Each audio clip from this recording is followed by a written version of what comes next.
abençoa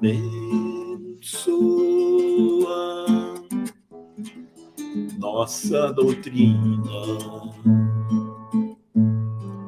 e que esse dia de fraternidade seja coroado de felicidade. Ó meu Jesus, ouve a oração,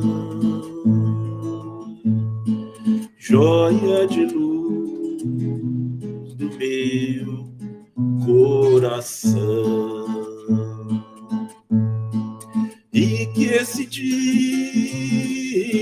de fraternidade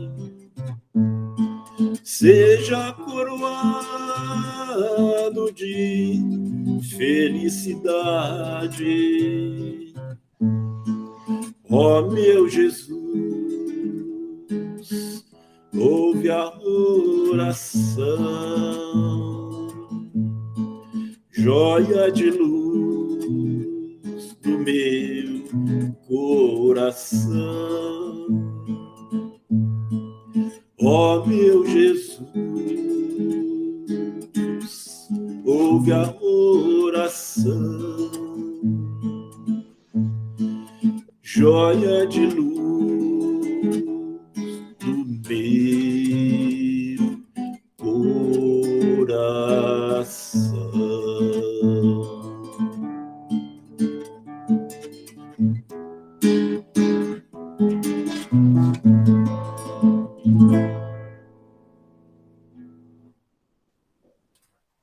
Boa noite a todos. Passo a palavra ao Mendes. Boa noite. Sejam todos bem-vindos. Hoje, para mais um estudo do Evangelho, nosso tema será Quem é Jesus? O nosso irmão Milton vai fazer o estudo por todos nós. Eu gostaria de pedir a todos que mantivessem os microfones desligados para que não houvesse nenhuma interferência, né, na transmissão, e que as perguntas podem ser feitas através do chat, que às 19h50, a partir daí, elas serão respondidas pelo nosso expositor, né, todas as dúvidas serão esclarecidas. Nós agradecemos de antemão o nosso irmão Milton pela presença e pela presteza de nos atender e desejamos que ele seja muito feliz no seu estudo. Vamos fazer a nossa prece inicial para darmos início aos trabalhos da noite. Senhor Jesus, mestre amado e querido, nesse momento de darmos início aos nossos trabalhos da noite, pedimos que nos envolva com a sua paz, a sua serenidade e a sua sabedoria, e que os mentores da Casa de Miramês possam nos dar todas as intuições e o apoio necessário para um bom entendimento do Evangelho de hoje. Que Jesus possa fluidificar as águas em todas as casas aqui nessa reunião representadas e que possa envolver a todos na sua paz e serenidade. Que assim seja. Vamos passar, então, a palavra para o nosso irmão Milton, para que ele possa dar início ao trabalho. Milton, você. Obrigado a todos pela oportunidade que está sendo dada para mim e rogo a Jesus para abençoar o nosso esforço, abençoar o nosso propósito, para que ele possa alcançar, assim, os objetivos esperados, para que possamos alcançar o objetivo que Jesus espera de nós. E aconteceu há 2000 anos atrás, mais de 2000 anos atrás, em Jerusalém, certo dia, o velho Simeão, num sábado de manhã, acordou em sua casa e sentiu alguma coisa que agitava o seu coração, sentiu uma vontade imensa de ir no templo, de visitar o templo. Então ele chamou sua esposa, se prepararam, caminharam uma distância razoável e compareceram bem cedinho ao templo que o rei Salomão construíra, o orgulho dos judeus, que estava situado em Jerusalém, num pequeno monte chamado Monte Sião. Então, permanecendo ali no templo, no pátio do templo, inclusive nesse dia, a profetisa Ana também estava por ali e conversavam entre si.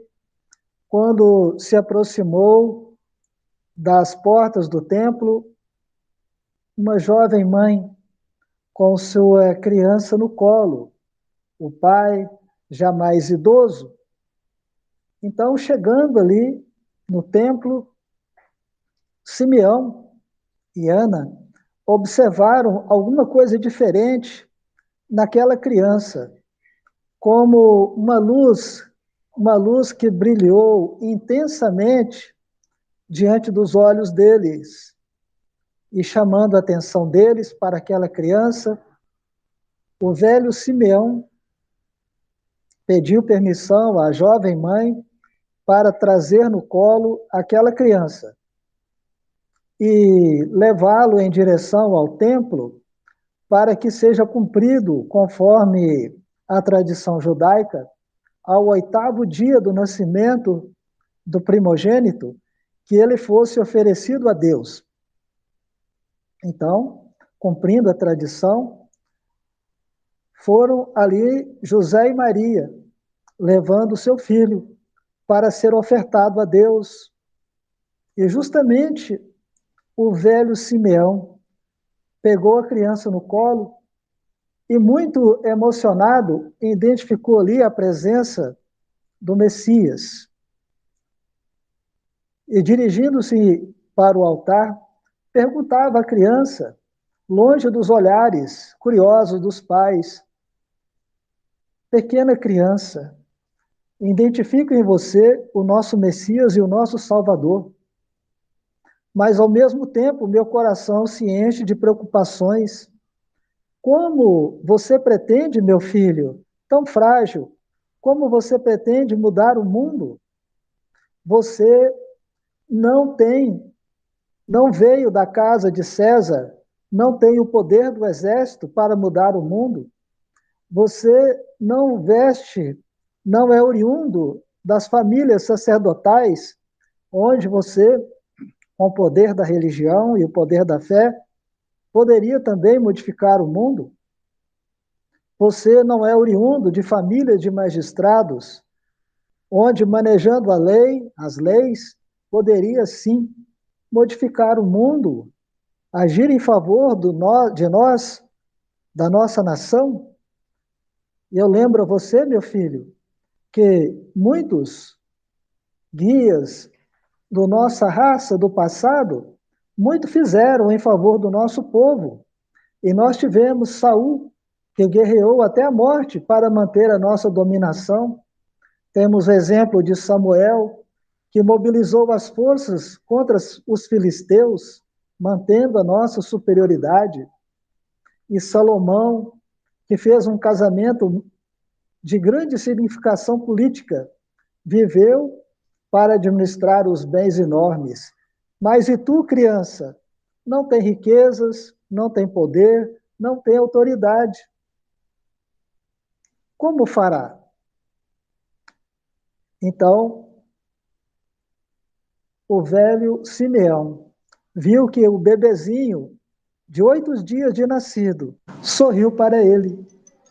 Então, mais uma vez, ele disse para esta criança: será que você vai se assentar junto dos poderosos? Será que você vai escrever livros que modificarão a filosofia do nosso povo? Será que você fará discursos maravilhosos que estará destronando os oradores de Atenas e de Roma? E será que você vai erguer novo tempo para nós? Porque você é o Messias, eu posso identificar isso. Mas a criança nada disse. Uma criança de 8 dias de nascido não fala nada. Mas Simeão observou que o bebezinho levantou a mão direita e bateu várias vezes no peito do velho Simeão. E o peito velho que já se inclinava para o túmulo devido à idade. Então Simeão entregou o bebê para sua mãe e, cheio de júbilo, fez uma oração dizendo: o Senhor cumpriu para comigo a promessa que lhe pedi. O Senhor não me deixou morrer antes de ver o Messias, o meu Salvador. E agora o Senhor pode me levar, porque os meus olhos contemplaram o libertador do mundo, o Salvador da nossa nação. 2 dias depois, Simeão estava desencarnado e é chegando no mundo espiritual.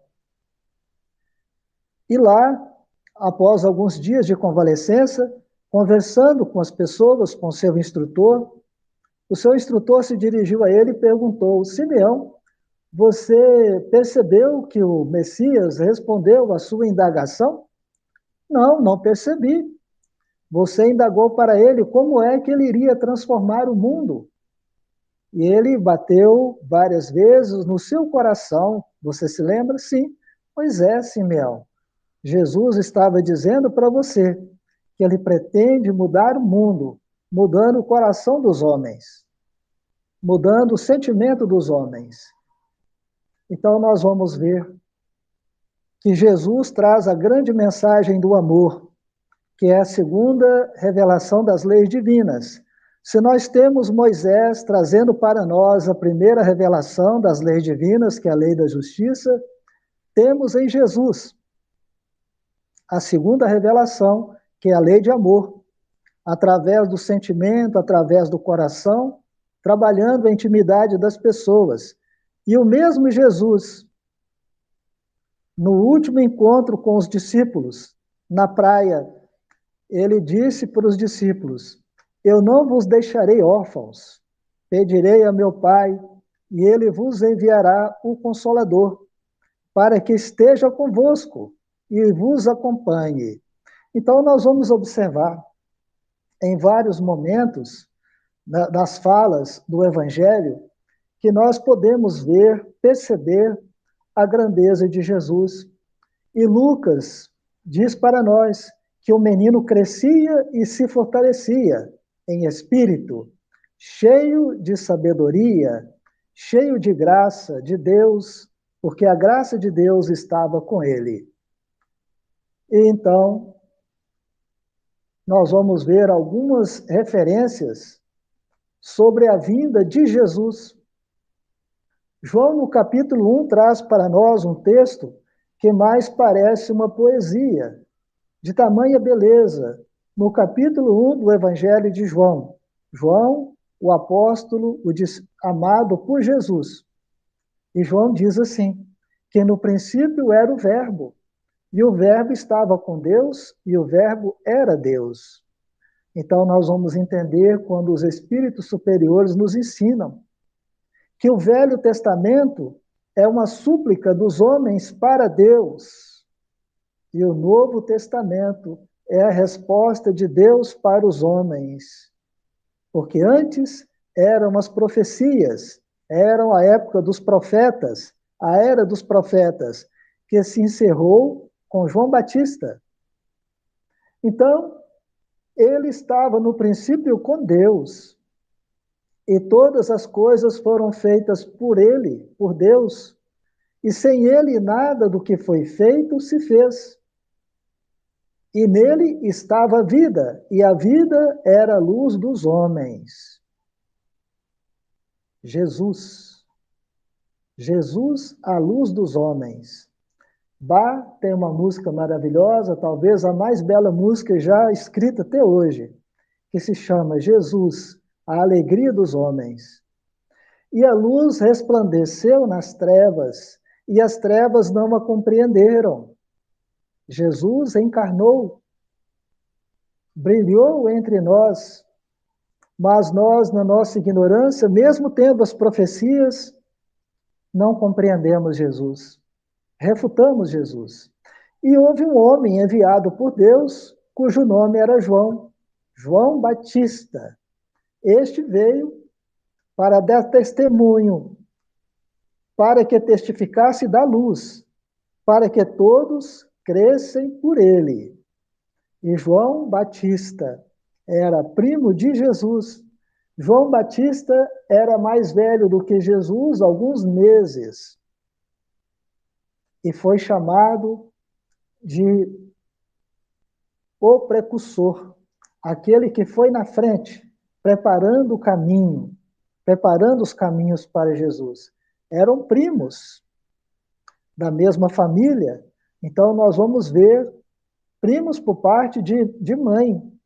Nós vamos ver que da família de Maria e de Isabel surgiram o último profeta, que é João Batista, e o Messias prometido. O elo entre o Velho Testamento e o Novo Testamento, na mesma família. Uma, a mãe de João, extremamente idosa. Outra, a mãe de Jesus, extremamente jovem.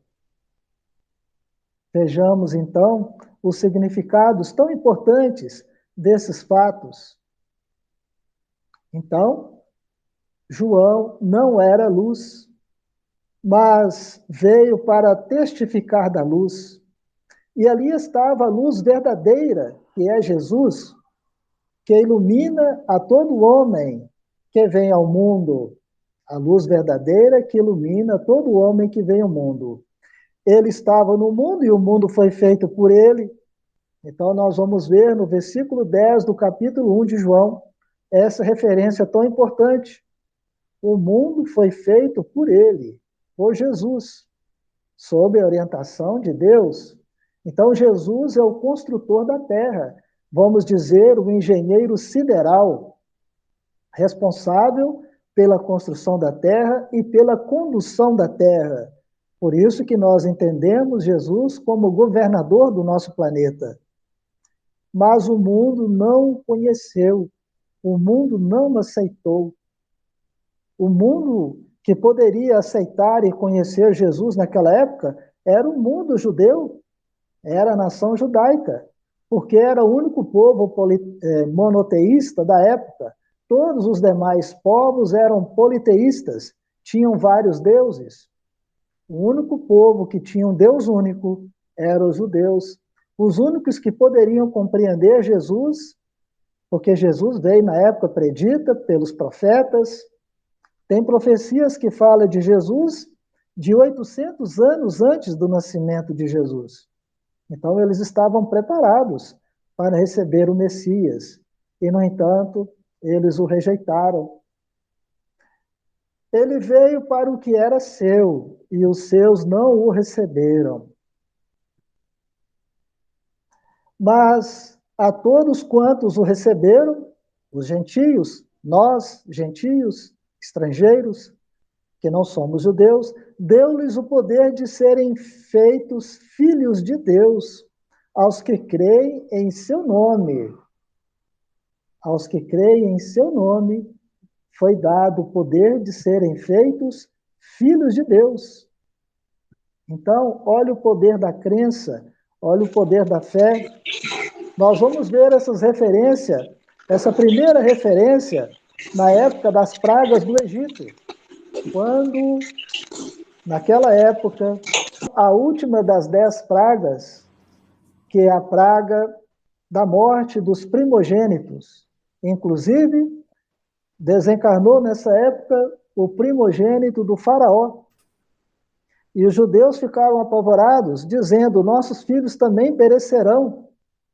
Então Moisés deu a orientação, sacrifica um cordeiro, pega o sangue do cordeiro e passa no marco da porta, no marco da entrada, da porta de entrada das suas casas.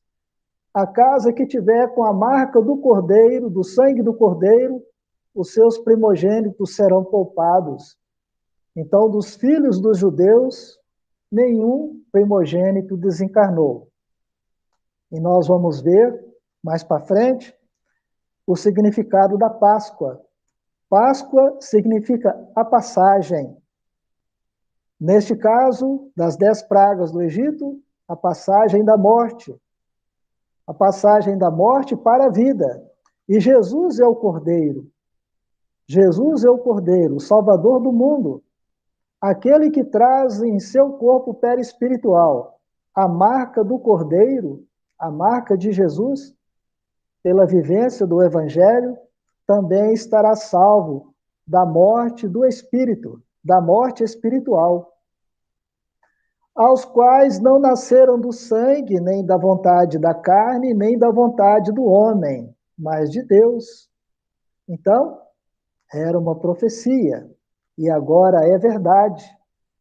Deus se faz presente entre nós, enviando Jesus, enviando o mais importante, o mais sábio dos espíritos que jamais pousou os pés na nossa terra. Então, Jesus é a resposta de Deus à súplica dos homens. E o Verbo se fez carne e habitou entre nós, e vemos a sua glória, como a glória do unigênito do Pai, cheio de graça e de verdade. Quando fala graça, vamos entender amor. Amor e verdade. A raiz da segunda e da terceira revelação das leis de Deus. No versículo 14 do primeiro capítulo de João. E João testificou dele e clamou, dizendo: Este era aquele de quem eu dizia: o que vem após mim é antes de mim, porque foi primeiro do que eu. Então, Jesus reencarnou aproximadamente 6 meses. Reencarnou, não, encarnou. Aproximadamente 6 meses após a reencarnação de João. Então, Jesus era, em tese, mais novo no corpo físico. Mas, espiritualmente falando, Jesus era muito mais velho do que João.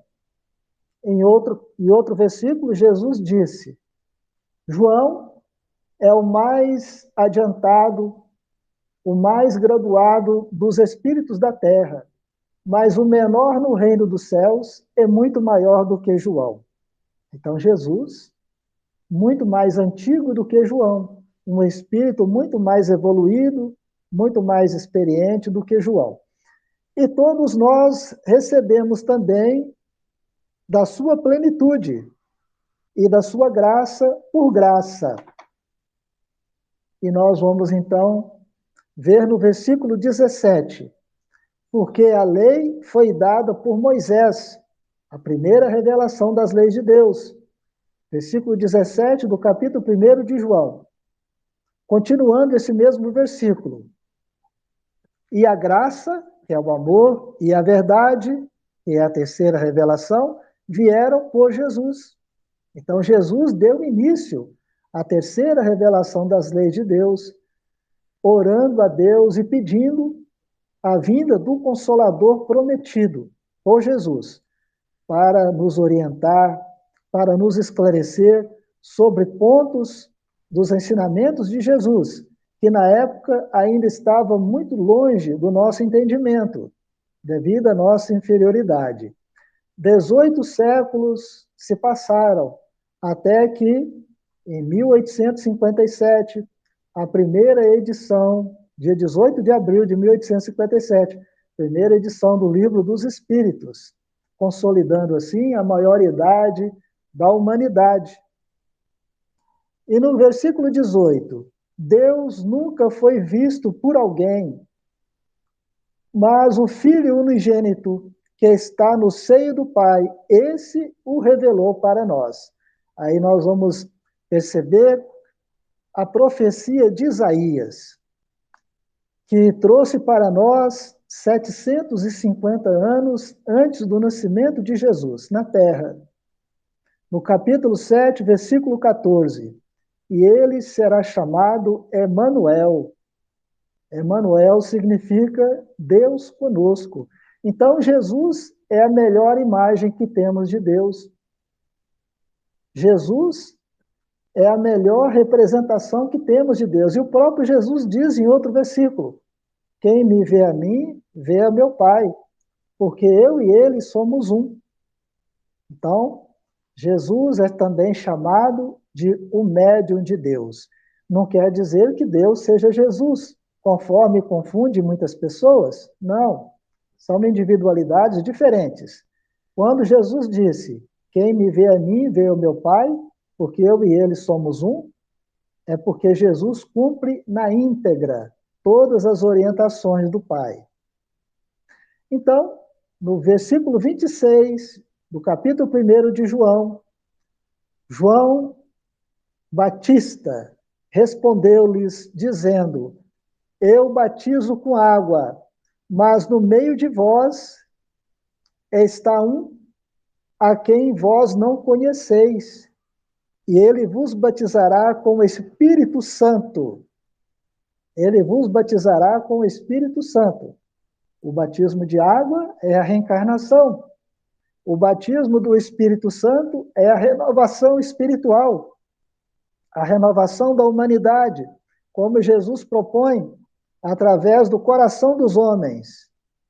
Este é aquele que vem após mim, que é antes de mim, do qual eu não sou digno de desatar a correia das alparcas. Estas coisas aconteceram em Betebara, do outro lado do Jordão, onde João estava batizando. Então vamos ver as orientações de João Batista, trazendo para nós as informações referentes à vida de Jesus e à chegada de Jesus em nosso meio. E no dia seguinte, João viu Jesus, que vinha para ele. E João disse, eis aí o Cordeiro de Deus, que tira o pecado do mundo. Lembra da referência que fizemos do Cordeiro? O Cordeiro que os hebreus passaram no marco das portas de suas casas e que os poupou da morte? Muito bem. Nós vamos ver que essa marca no portal, para nós hoje em dia, é a marca do perispírito, onde temos em nós gravado a caracteres de fogo, a mensagem de Cristo, as mensagens de Jesus, onde nos afeiçoamos ao seu evangelho, onde nos afeiçoando às suas orientações, estaremos assim para a nossa Páscoa, para a nossa passagem da vida material para a vida espiritual, para a nossa ressurreição não no plano físico, mas a nossa ressurreição no mundo espiritual. Morre o corpo físico e ressurge o corpo perispiritual, conforme nos ensina Paulo de Tarso. Este é aquele do qual eu disse, após mim vem um que é antes de mim, que já existia antes de eu existir. É um espírito muito mais velho do que eu, conforme nos orienta João Evangelista, João Batista, porque foi primeiro do que eu. E eu não o conhecia, mas para que ele fosse manifestado a Israel, vim eu. Por isso, batizando na água, batizando com água. Então, João, o batismo do arrependimento, o batismo da reencarnação, o batismo das novas oportunidades reencarnatórias. Jesus, o batismo do fogo, o batismo da purificação espiritual, o batismo do aproveitamento melhor das experiências reencarnatórias. E João testificou dizendo, eu vi o Espírito descer do céu como pomba e pousar sobre ele. João informando, eu vi o Espírito descer do céu em forma de pomba e descer sobre ele. Em outro versículo, é explicado que uma voz poderosa ecoou naquele momento e disse: Este é o meu filho muito amado, em quem me comprazo. A ele escutai. E no versículo 33, nós vamos ver o que João, evangelista, nos ensina, falando sobre João Batista. E eu não o conhecia, mas por que não conhecia? Eles eram primos, porque logo nos primeiros meses de convivência, as famílias se separaram. João foi para o mosteiro de Massada e seguiu um caminho diferente de Jesus. Eles foram se encontrar na época do batismo. Então, por isso que João disse que não o conhecia. Mas o que me mandou a batizar com água, esse me disse: sobre aquele que vires descer o Espírito e sobre ele repousar, esse é o que batiza com o Espírito Santo. Então, são batismos diferentes. São simbologias diferentes e com significados diferentes também. Então, eu vi e tenho testificado que este é o Filho de Deus. Então, nós vamos ver a convicção de João Batista, informando que Jesus, pelo que ele viu, pelo que ele observou, verdadeiramente é o Filho de Deus. É uma simbologia que nós precisamos entender, porque todos nós somos filhos de Deus, mas esse significado a que João se refere-se aos missionários que vêm para a Terra com a missão de conduzir a humanidade, trazendo diretamente do alto, diretamente de Deus, as orientações de que tanto carecemos. E no dia seguinte, João estava outra vez ali, batizando, e 2 dos seus discípulos. E vendo passar a Jesus, disse: Eis aqui o Cordeiro de Deus. Lembra do Cordeiro que os hebreus sacrificaram para passar no marco das portas e que salvou a todos da morte? Muito bem. Então, Jesus representa o Cordeiro. E Jesus fala em outro texto: aquele que não beber do meu sangue e não comer da minha carne, não entrará no reino dos céus. Então, a simbologia do sangue de Cristo é uma simbologia muito forte, porque o sangue é a vitalidade, o sangue dá movimento da vida, dá movimento para os músculos, e este movimento produz trabalho. O sangue representa a fé, a vitalidade. Então, aquele que não se alimenta do corpo doutrinário do Evangelho de Jesus e aquele que não bebe do sangue, que não desenvolve a sua fé em ações beneméritas, em ações dignas de cristão, não entrará no reino dos céus. E os 2 discípulos ouviram-no dizer isto e seguiram a Jesus. Discípulos de João passaram a acompanhar Jesus.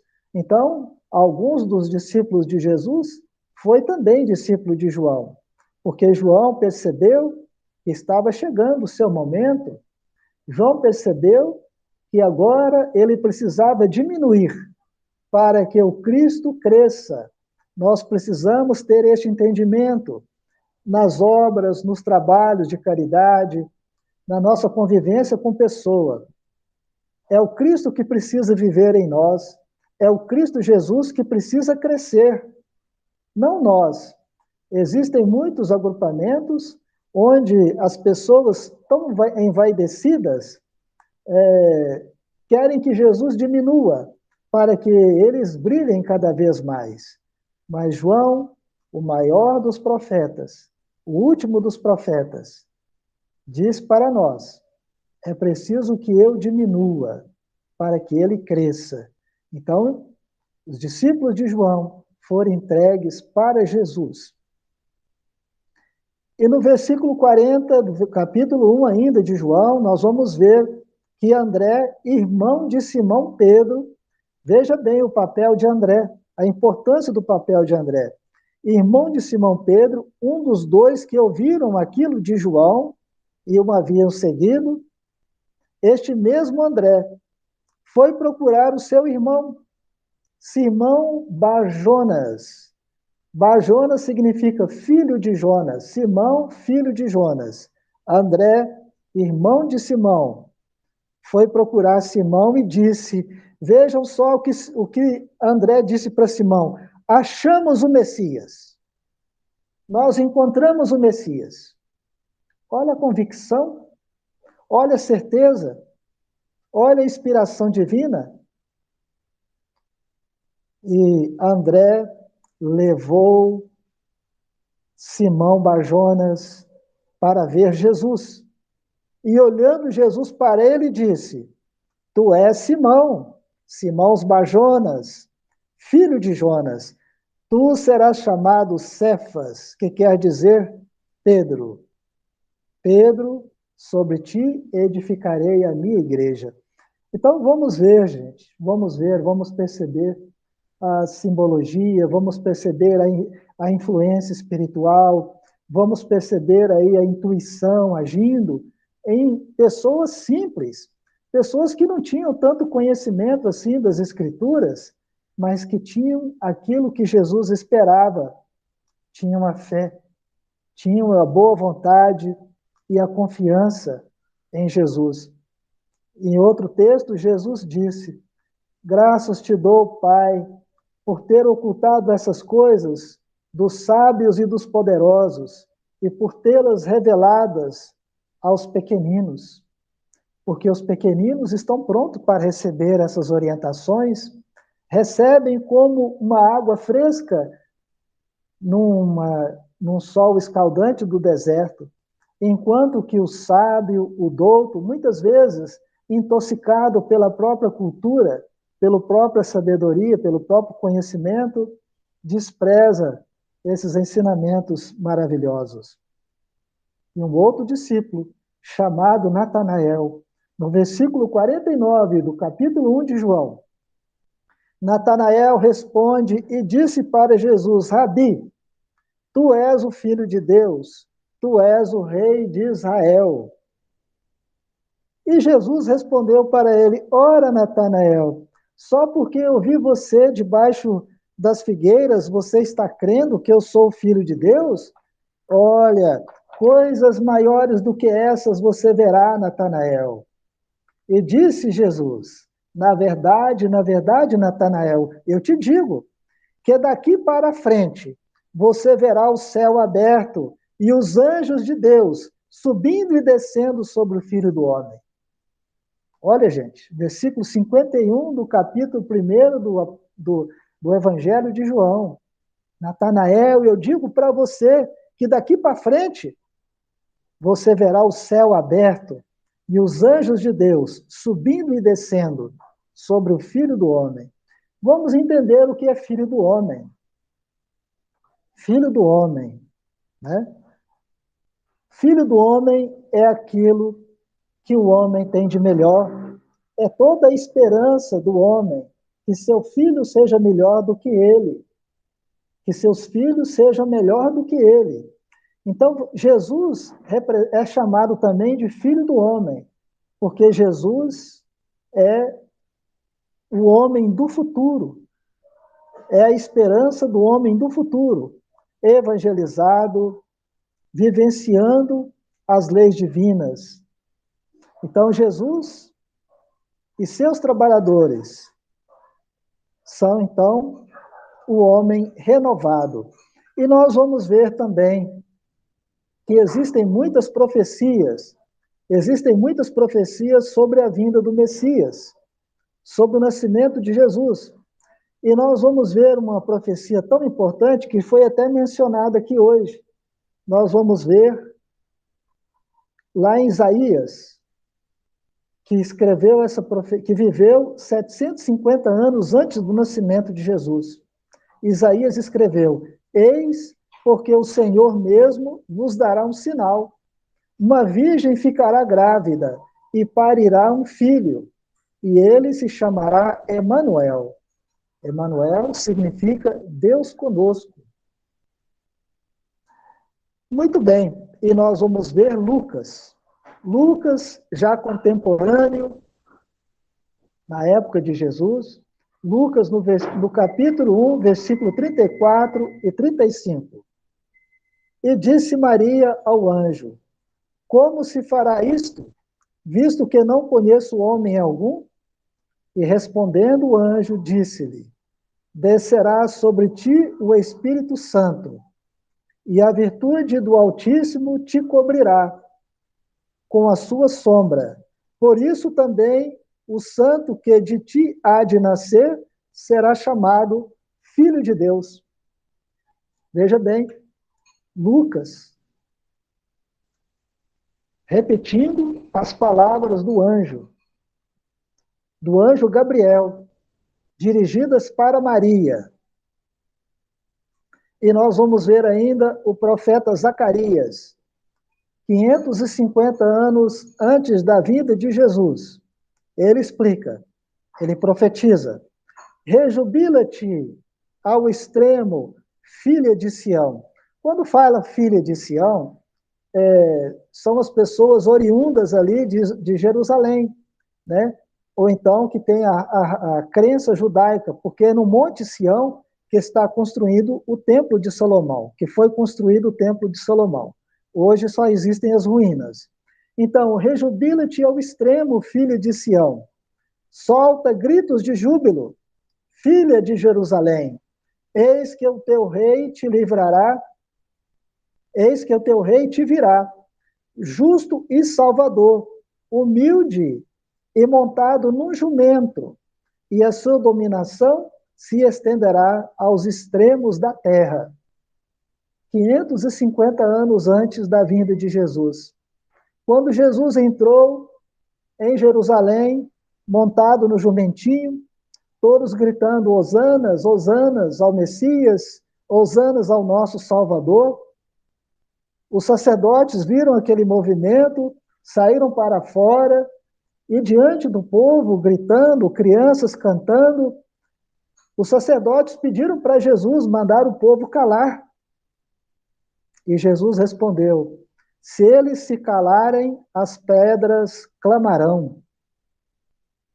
Então nós vamos ver que Jesus cumpriu na íntegra todas as profecias relativas à sua chegada na terra, desde o primeiro dia da sua vida até o último dia, no instante da crucificação. Ele cumpriu. Inclusive, durante do seu batismo, João Batista disse para ele: Senhor, é o Senhor que deve me batizar, e não eu batizar o Senhor. Mas Jesus disse: João, convém que nós cumpramos com toda a profecia. Hoje, os homens não se lembram disso, mas no futuro a posteridade vai conferir. Então, nós vamos entender o finalzinho desse versículo, de Zacarias, quando diz que a dominação de Jesus se estenderá nos extremos da terra. Não a dominação política, não a dominação das armas, como muitos queriam na Idade Média, mas a dominação dos corações, a transformação dos corações, pelo amor, pela brandura e pela bondade. Jesus ensinou: vinde a mim todos vós que estáis cansados e oprimidos, que eu vos aliviarei, pois o meu fardo é leve e o meu jugo é suave. E nós vamos ver ainda Isaías, 750 anos antes de Cristo, ele dizia: porque um menino nos nasceu, um filho se nos deu, e o principado está sobre os seus ombros, e se chamará o seu nome maravilhoso, Conselheiro, Deus forte, Pai da eternidade, Príncipe da paz. Jesus também é conhecido como Príncipe da paz, conforme a profecia de Isaías, capítulo 9, versículo 6. E nós vamos ver ainda Miqueias, o profeta Miqueias, aproximadamente 720 anos antes da chegada de Jesus. Ele profetizou: e tu, Belém, posto que é pequena entre os milhares cidades de Judá, de ti me sairá o que governará em Israel, e cujas saídas são desde os tempos antigos, desde os dias da eternidade. Olha só, Miqueias. Então são vários profetas, não é apenas um. O que mais profetizou foi Isaías, mas vários profetas profetizaram, né? Miqueias, 720 anos antes. Então nós vamos ver que de Belém nasceu um dos maiores reis de Israel, que é Davi, e é da família de Davi, que também nasceu em Belém, nasceu Jesus. Também nasceu na cidade de Belém, conferindo assim a profecia de Miqueias. E nós vamos ver então, talvez a mais antiga profecia, se bem que a mais antiga está na Gênesis. Eu não peguei porque ela é um pouco complexa, eu peguei as mais simples para o nosso entendimento. Então nós vamos ver Oséias, 800 anos antes de Cristo. No capítulo 11, ele diz: quando Israel era menino, eu o amei, e do Egito chamei a meu filho. Olha só, quando José e Maria, com Jesus menino, vivendo em Belém, José, que era um grande médium, teve a orientação durante o sono físico. Pega o menino e sua mãe e vão com eles para o Egito. Foge com eles para o Egito, porque Herodes vai matar todas as crianças da cidade, de 2 anos para baixo. Então, naquela mesma noite, José tomou a esposa, Maria, e o filho, Jesus, e foram para o Egito.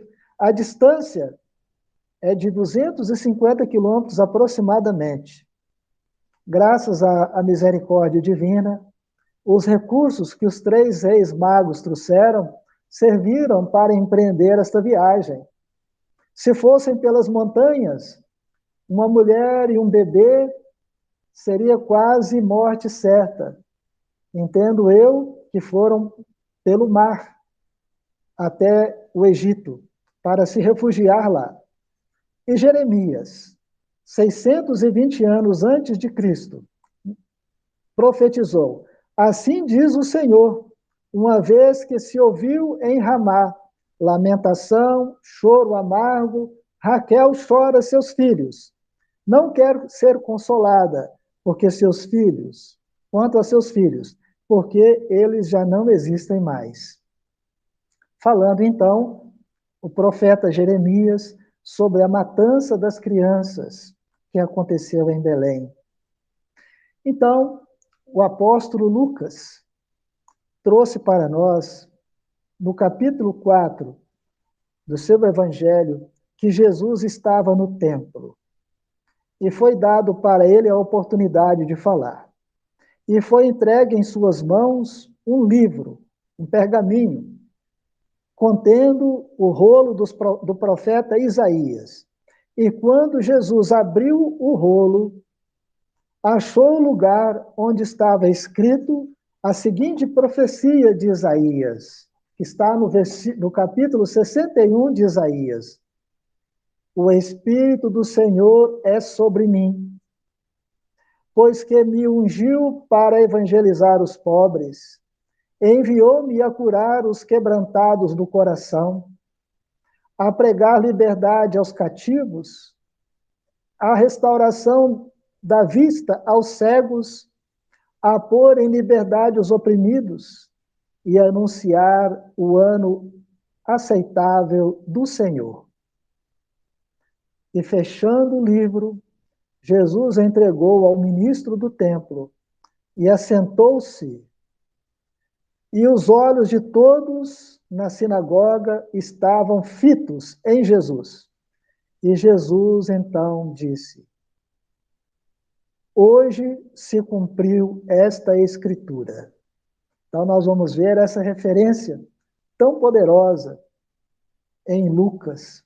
E Zacarias, 550 anos antes, profetizou: o Senhor, pois, disse-me: arroja isto ao oleiro, esse belo preço que fui avaliado por eles.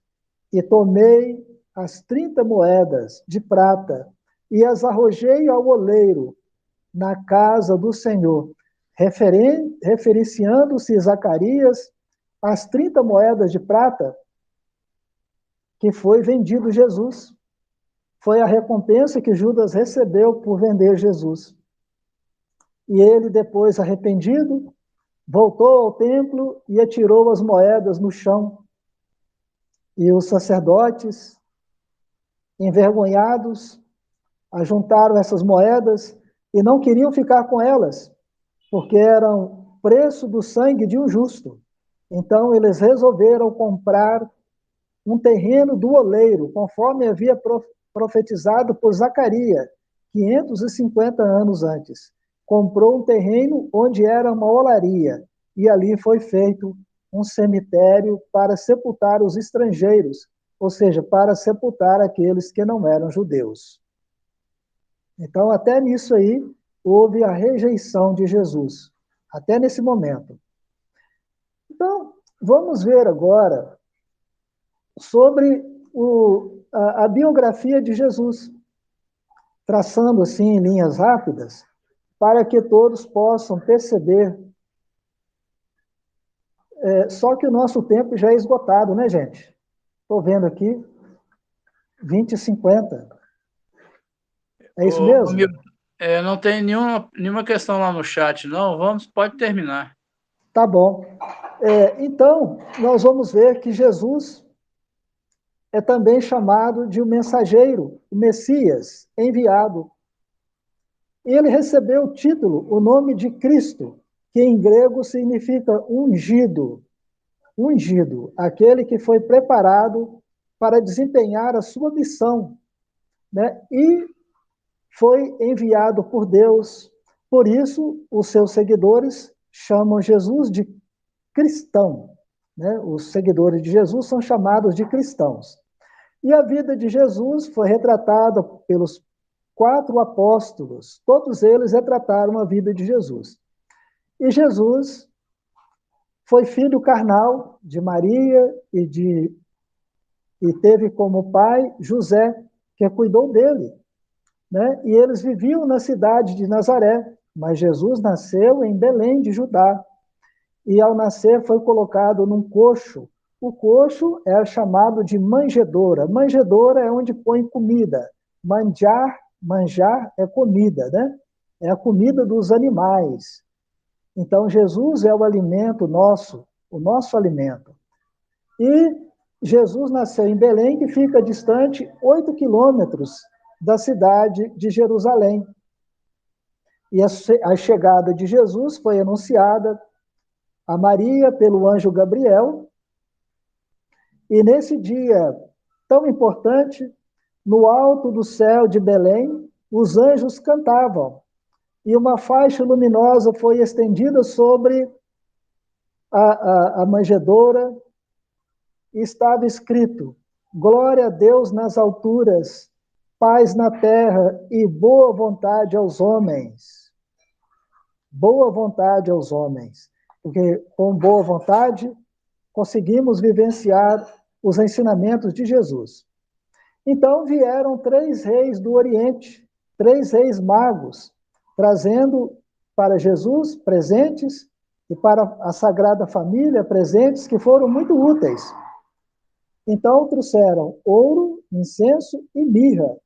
E os reis magos se chamavam Baltazar, Gaspar e Melquior.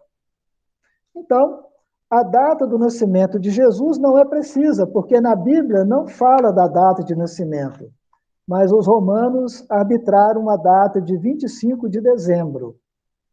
E muitos dos que viviam próximo de Jesus, Jesus escolheu, dos discípulos, escolheu 12, conforme está em Lucas, capítulo 6, versículo 13. Ele chamou para si os seus discípulos, e deles escolheu 12, a quem ele chamou de apóstolos. Então, os apóstolos são 12. Nós vamos ver que são Pedro, João, Tiago, filho de Zebedeu, Tiago, filho de Alfeu, André, Mateus, Bartolomeu, Simão Zelote, Filipe, Tomé, Judas Tadeu e Judas Iscariotes. Então, segundo o Evangelho de Mateus, Judas foi quem disse para as autoridades o local onde Jesus estava e recebeu em troca 30 moedas. E Jesus foi preso no Monte das Oliveiras e foi torturado em Jerusalém e foi crucificado no Gólgota. O Gólgota é uma pequena elevação que também é chamado Morro da Caveira, porque visto de longe parece uma caveira. Era o local onde era feito as crucificações antigamente. Então, depois de morto, Jesus foi sepultado em uma de suas discípulas, chamada Maria Madalena, foi visitar o túmulo e encontrou o túmulo aberto e vazio. E Jesus surgiu, apareceu para os seus discípulos após a sua ressurreição por 3 vezes. Primeira, na estrada de Emaús, a segunda foi no cenáculo, na comemoração da Páscoa, onde Tomé colocou as mãos na ferida de Jesus, e a terceira foi na praia, quando Jesus subiu aos céus após comer pão e mel e peixe, né? Pão e peixe com os discípulos, onde ele prometeu trazer para nós o Consolador prometido. Prometeu que pediria a Deus para enviar o Consolador prometido. Então, nós temos ainda mais coisas para falar, mas o tempo é pequeno. Eu espero que tenha atendido às necessidades do grupo, né? Mas poderíamos falar muito mais coisas ainda, porque, conforme diz o Evangelho de Jesus, se fôssemos escrever tudo que Jesus fez, não caberia em todos os livros do mundo. Muito obrigado pela oportunidade e pela paciência que vocês tiveram comigo.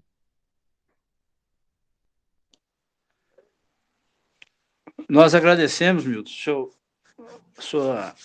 seu estudo, a sua boa vontade em nos prestigiar com o estudo, nos atender. Pedimos que Jesus continue te iluminando para que você seja sempre esse expositor que é conhecedor da doutrina e que sempre está nos trazendo os brilhantes estudos do Evangelho. Vamos caminhar para o final da nossa reunião, pedir ao Wagner para poder fazer a prece de final por todos nós. Ok. Finalizamos, então, agradecendo ao nosso querido Mestre Maior Jesus por essa oportunidade de aqui estarmos e podemos absorver essas mensagens que aqui foram trazidas, de podermos absorver e interiorizar as mensagens que ele nos trouxe há mais de 2000 anos atrás, que dessa forma, abrindo nossos corações e nossas mentes para interiorizar essas mensagens, nós possamos ser o próprio exemplo delas perante aqueles que nos estão mais próximos, colaborando dessa maneira para a melhoria do nosso planeta rumo à era da regeneração. Assim seja. Boa noite a todos e até a próxima reunião pública na segunda-feira. Boa noite, muito obrigado. Grande abraço para todos. Grande abraço. Agradecemos muito, Milton, pela sua palestra. Obrigado. Até a próxima. Até a próxima, se Deus quiser.